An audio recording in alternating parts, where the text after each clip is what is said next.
What's up, everybody? Welcome to another episode of BZG's Talking Shit. My name is Barrett Courtney. As always, I am your host. And here, joined with me, is one of my great co-hosts and even better friends, the bisexist from Texas, Henry Montiero. What's up, Henry? How you doing? No, let's take that again from the top. Oh, okay, all right. Let me rewind.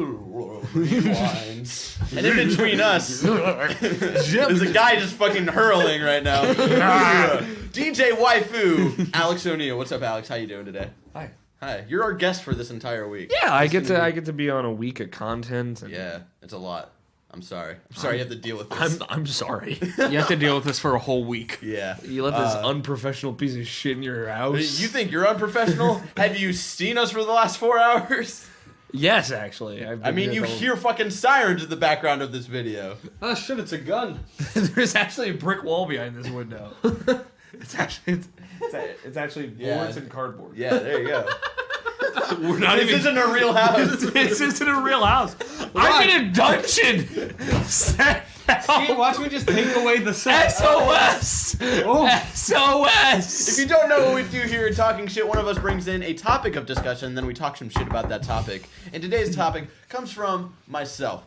I was watching Kind of Funny Gamescast, as I usually do throughout the week. He's lying.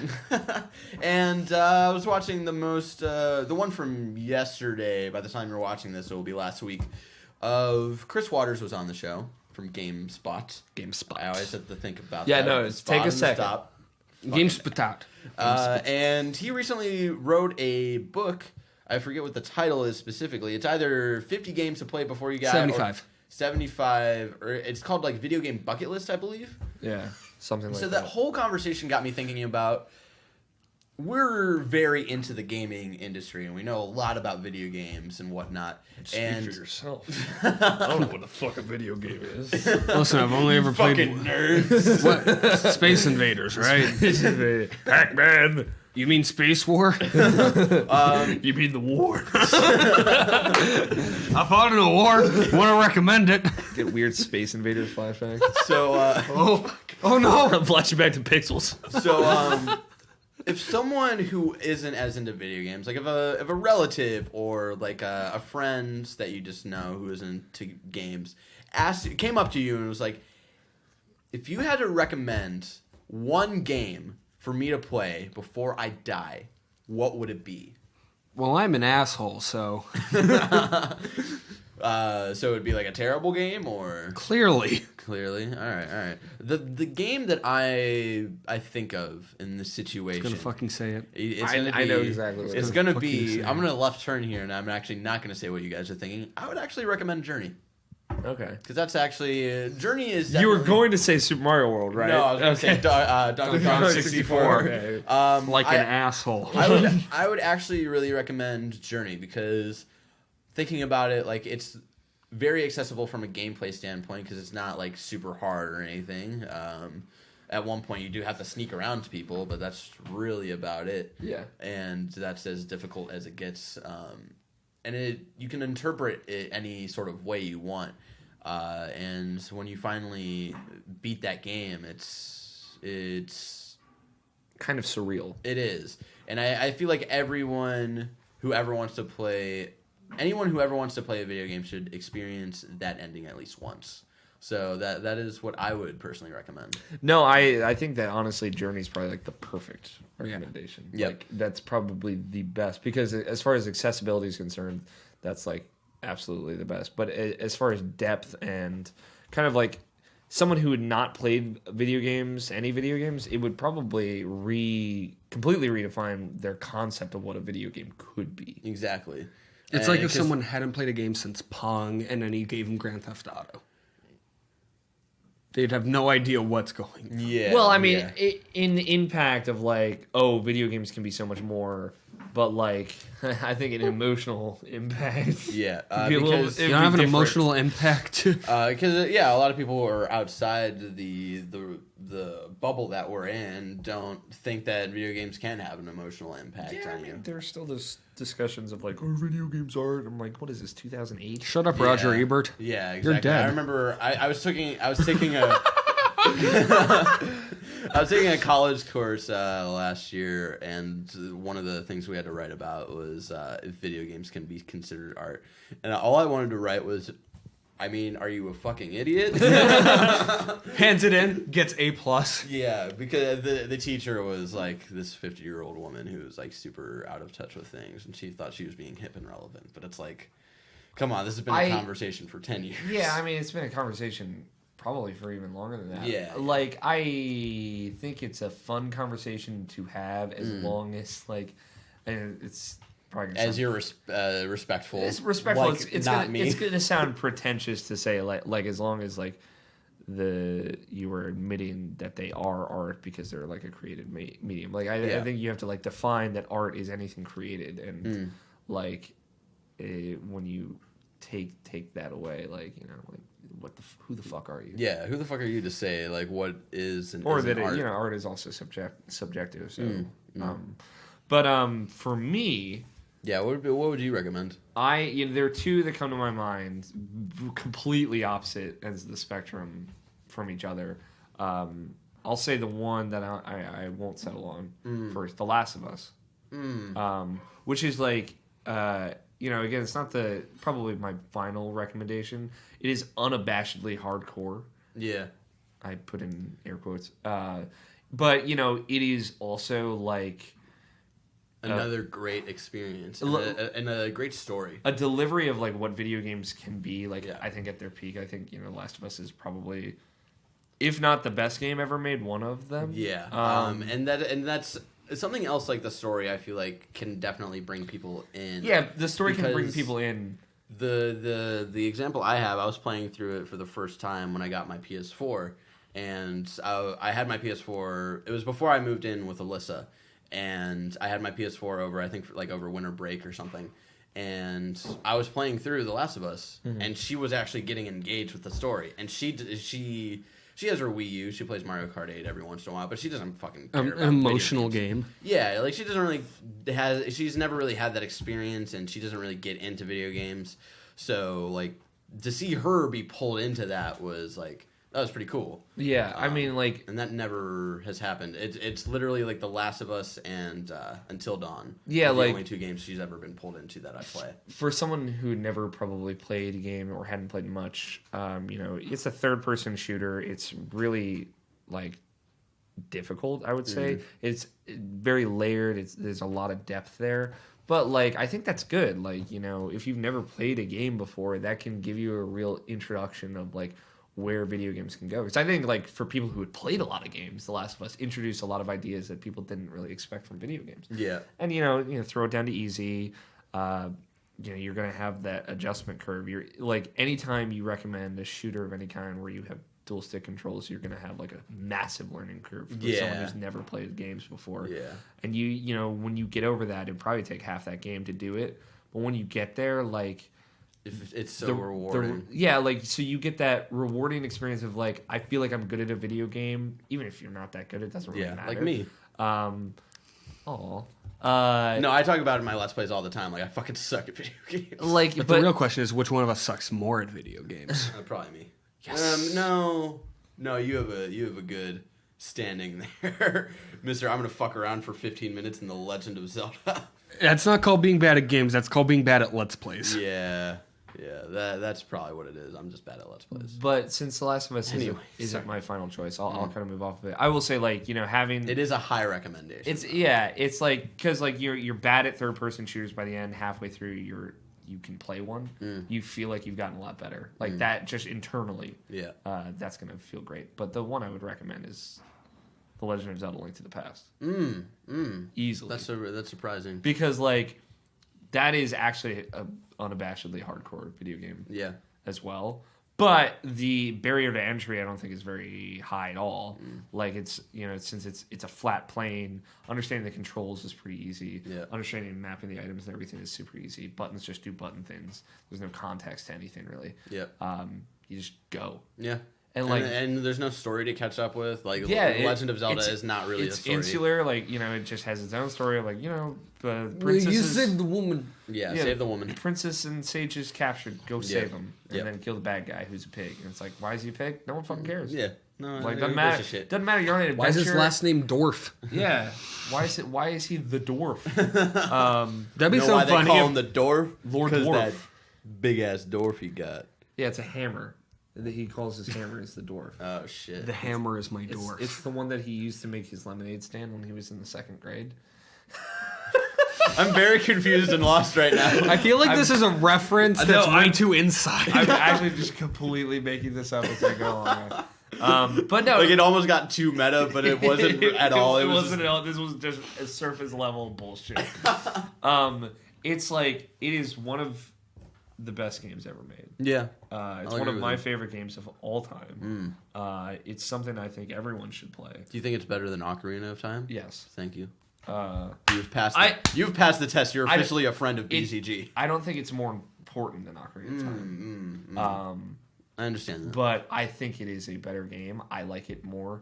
Ocarina of Time is a fantastic video game. I would also consider it a masterpiece. I'm the asshole whose favorite is the first one. That's no, like Yeah, that's I totally fine, think there's like a gradation of those three. People don't tend to gravitate towards the other ones. Even though Majora's Mask is the fucking shit. What do you mean Oracle of Ages isn't the best? What are you talking Dude, about? Skyward Sword is the best Zelda. Okay, get out of my house. I've like heard I've heard people gravitate towards Skyward Sword, Wind Waker, Majora's Mask is I think the best 3D Zelda hands down. But also Link's Awakening doesn't get enough credit. Yeah, That's a good game. That's a good one. It's a good game. It's a good game. But yeah, Link to the Past, it's incredible. Like nothing simpler can capture the magic of an open world game. Yeah. Save for the original Legend of Zelda, but I think Link to the Past is a bit more approachable. Yeah, because not as hard, definitely. but it's still fucking hard. Henry. I have been thinking about this since you said, and I still haven't come up with an answer. God damn it. Because I'm trying to balance, You're like, everything to it. Like, which game gave me the biggest emotional reaction? Which one's easiest to pick up? Which one is like a real game that like you should experience? So it's like I'm not trying. So it's like a game experience. So like not including puzzle games like Tetris, because it's like everyone plays those, so it doesn't really count as like a video, like a I know what you're saying. So it's like this is it's super hard for me. So I think I might have to do two. That's just fine. to perfectly bounce in my Alex did head. too, So that's it's like okay. I just had a definite one. That was I mean, because I had already like I was the one who brought in this topic, so I'd already been thinking about it for a while. knee-jerk Last of Us, but Link to the Past is definitely the answer. Okay. like on one hand, for pure like this is what a game is. So it's like if you really want to understand it, so like pure like fun video gaminess. Yeah. I'd have to go Super Mario Brothers 3 Okay. because it feels to me like the most pure concept of a video game. Yeah. Like easy to follow. It's the first Mario game to introduce the world map. Yeah. Because it's like Super Mario Brothers 1 and 2. It's just And like you save go to the next progress place. as Yeah, well. exactly. Wait, did 3 actually come with save progress? Huh. Saves after every castle in every world. Oh, I didn't know that. And then I've it's just been like saving. I've been playing it on the Wii U. So Yeah, I've just so been you saving it through the virtual thing. So like Super Mario Brothers 3 feels like the most accessible to me. Because with Super Mario World, like it's accessible until you get to the point in like the forest where someone who's not used to video games could very easily get stuck there. yeah, okay. So I'd have to say Super Mario Brothers 3 on a pure. You want to understand video games? Here you go. Okay. Like play this. Yeah, I think that's fair because like I feel like it's harder to understand Mario World if you haven't played Mario 3. Yeah. Like World is the only of those Mario games that actually feels like a real sequel to 3. So And then everything else was just screw it. Yeah. yeah, And then for emotional, like it's tough for me because there are games I've definitely had like emotional reactions to, like Shadow of the Colossus. Yeah. Which I talk about all the time on this show. You won't shut the fuck up about it. I don't need. it's an incredible video game. I think it's overhyped. I think it definitely matters when you played it. I played it when it first came out. Me too. So I Right played here. it. I didn't recently play it. I played it like probably 3 years after it came out, so it wasn't like that much longer of a time. Yeah. I just wasn't. I don't know. It was wrong have you place, played wrong time. Have you played the PS3 version? No, I didn't own a PS3. That's right. The frame rate's so much better that it's worth like maybe revisiting that game. I'm tempted at some point to lend you my PS3. I'll just come over one day and we'll just fuck around with it. Yeah. I still need to come over to play Undertale because we need to consider Undertale for Game of the Year. Funny enough, that was what I was about to say. For like pure emotional reaction to a game, Yeah. Undertale is probably my choice. Okay. I talk about this way too much on this show. No, but I want you to talk more about it because I still have very little understanding of what this game is. I feel like I haven't played Undertale yet. But people are hesitant to talk about it because they're hesitant to get too much away. It's very much a game you have to experience on your own. Like, it's the only Game Grumps Steam Train show that I've explicitly avoided just because I don't want to know anything about this game until I finished it. Yeah. And so, for pure like emotional connection to characters and the storyline, Undertale definitely like gets that nod in my perspective. Plus, it's like compared to every RPG, but probably like Pokemon, it's definitely the most accessible to someone who's like, imagine never playing a video game before and then going into Final Fantasy, and it's like, okay, so there's these different like skill classes, and then I have to like assign different things to get their bonuses up. And what the hell's mana? Yeah. What the hell is MP? Mana. Yeah. Mako. Mana is a Hawaiian word, I believe. But what's the secret of mana? You'll just have to fucking play that game to find It's out. video game. It's why are so many good RPGs for the SNES? I don't know, man. It was They just got the hype. Chrono Trigger, they got Secret of Mana, they got Final Fantasy 4 through 6. Yeah. They got Super Mario RPG. Yeah, I forgot about Super They Mario. really knocked it out of the park with that. Yeah. It's such a good game. But so Undertale. Is very accessible. Undertale is super accessible for like compared to most RPGs because it's just like technically you don't even ever need to level up in the game, and it's like the battle system is perfection in like how it works. Plus, there's the whole like to really get the most out of it, you got to play it like 3 times. Okay. So it's like I feel like this is the game where it's like if you're not used to games and you really understand why people get so emotional about it, this is like the perfect game for that. Okay. Cool. And then the reason I wanted to, so Chris Waters' book is on Amazon and stuff. I think it's the video game bucket list or something of the sorts. So I just wanted to talk about that today because, I thought it'd be an interesting... What was the number one for Chris Waters? Well, I don't think he didn't do it in like a top list. It wasn't ordered. It was just like 75 games, but he put Spelunky first because that's his favorite game of all time. Yeah. And then everything else was just randomized. Yeah. The gamer's bucket list. The 50 video games to play before you die. Exactly. So there you go. Check that out on Amazon. I'm really interested in reading what he has to say about a lot of these games. If I'm going to be vocal about one thing, he put Rocket League on there, and I'm so tired of hearing about Rocket League. It's just because we have a certain friend who won't shut the fuck up about Rocket League. So you and I especially have just been fucking done with Rocket League for a while. It's a good video game. It's really good. It's good, but it's just But, like, I'm done this is- hearing about it. You have no idea the level of Rocket League we hear about from Oh, yeah. someone, and it's so we're done. We're done with it. We're fucking done with it. Anyway, that was today's topic. Thank you so much for joining us today. Today's topic on Talking Shit was, of course, games to play before you die. And what do you have to think about the games that we wanted to suggest to you? You can leave your thoughts in the comments below. If you liked this video, like that like button, share with your friends, subscribe to this channel for more Talking Shit episodes and all that good stuff. And of course, if you want to keep up to date with us, what we do here at BZG, you can always find us on Twitter at baiazonagamers. I am personally at Benandler Chong. Henry's at Henrysaurus. Alex over here at AlFighter27. 27. It's the same fucking thing. They're No, in the I was same just order. I was reiterating. I was okay. I was not- Okay. I thought you were going It's spelled out 27, 20 TWENTY. and then 7 the number. Yes. And then 7 Morris, but the O. It's 7, but the V is a 7. You can find Alex's Twitter handle in the description below. You can also find our tech guy who makes all of this stuff possible. He's at 7 Morris, but the O in Morris is a 0. You can check that in the description below as well. So thank you so much again for joining us today. Until next time, have a great day full of shit talking and Sucking eggs. sucking eggs. And wanting people to stop talking about Rocket League.